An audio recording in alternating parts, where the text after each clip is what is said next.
chapter 13. That same day Jesus went out of the house and sat by the lake. Such large crowds gathered around him that he got into a boat and sat in it, while all the people stood on the shore. Then he told them many things in parables, saying, "A farmer went out to sow his seed. As he was scattering the seed, some fell along the path, and the birds came and ate it up. Some fell on rocky places, where it did not have much soil. It sprang up quickly because the soil was shallow. But when the sun came up, the plants were scorched, and they withered because they had no root. Other seed fell among thorns, which grew up and choked the plants.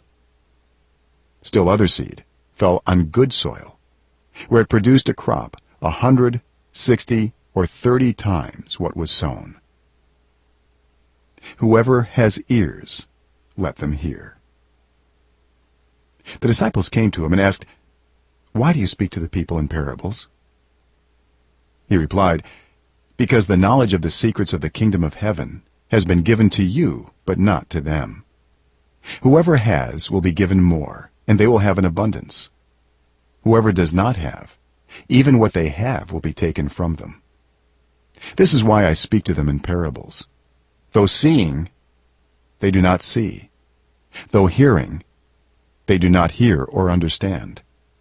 In them is fulfilled the prophecy of Isaiah. You will be ever hearing, but never understanding. You will be ever seeing, but never perceiving. For this people's heart has become calloused.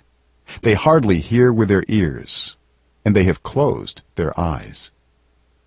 Otherwise they might see with their eyes, hear with their ears, understand with their hearts, and turn, and I would heal them.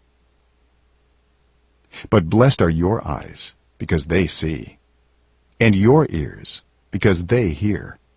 For truly I tell you, many prophets and righteous people longed to see what you see, but did not see it, and to hear what you hear, but did not hear it." Listen then to what the parable of the sower means.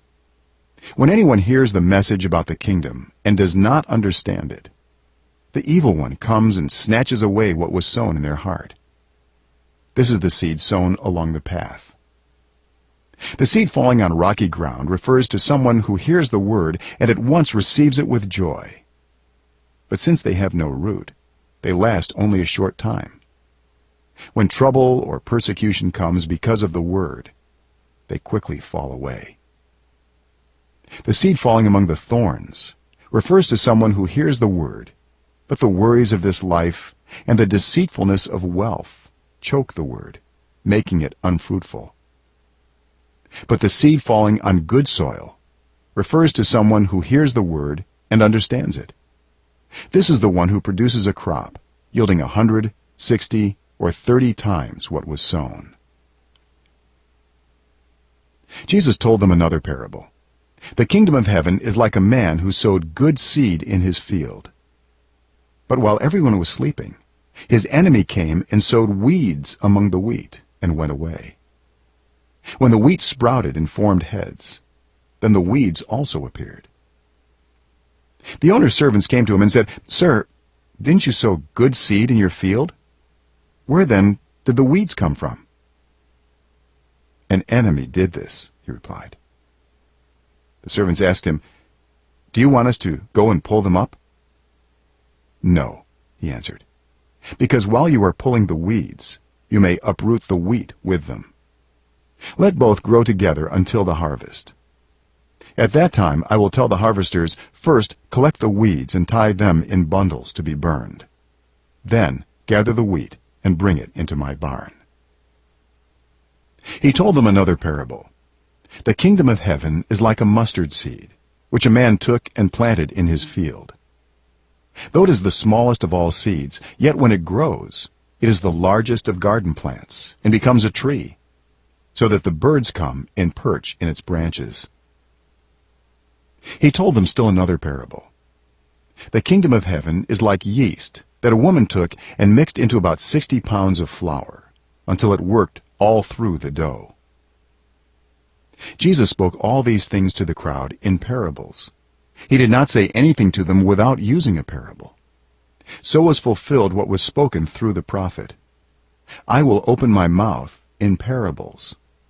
I will utter things hidden since the creation of the world. Then he left the crowd and went into the house. His disciples came to him and said, "Explain to us the parable of the weeds in the field." He answered, "The one who sowed the good seed is the Son of Man. The field is the world, and the good seed stands for the people of the kingdom. The weeds are the people of the evil one, and the enemy who sows them is the devil.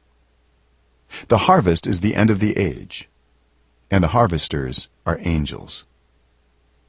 As the weeds are pulled up and burned in the fire, so it will be at the end of the age. The Son of Man will send out his angels, and they will weed out of his kingdom everything that causes sin and all who do evil. They will throw them into the blazing furnace, where there will be weeping and gnashing of teeth. Then the righteous will shine like the sun in the kingdom of their Father.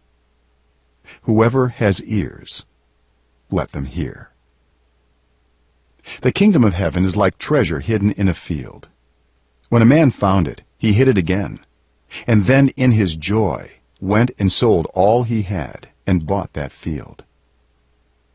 Again, the kingdom of heaven is like a merchant looking for fine pearls. When he found one of great value, he went away and sold everything he had and bought it. Once again, the kingdom of heaven is like a net that was let down into the lake and caught all kinds of fish. When it was full, the fishermen pulled it up on the shore. Then they sat down and collected the good fish in baskets, but threw the bad away. This is how it will be at the end of the age. The angels will come and separate the wicked from the righteous, and throw them into the blazing furnace, where there will be weeping and gnashing of teeth. "Have you understood all these things?" Jesus asked. "Yes," they replied. He said to them, "Therefore every teacher of the law who has become a disciple in the kingdom of heaven is like the owner of a house who brings out of his storeroom new treasures as well as old."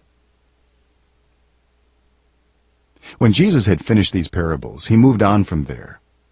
Coming to his hometown, he began teaching the people in their synagogue, and they were amazed. "Where did this man get this wisdom and these miraculous powers?" they asked. "Isn't this the carpenter's son? Isn't his mother's name Mary? And aren't his brothers James, Joseph, Simon, and Judas? Aren't all his sisters with us? Where, then, did this man get all these things?" And they took offense at him. But Jesus said to them, "A prophet is not without honor, except in his own town and in his own home." And he did not do many miracles there because of their lack of faith.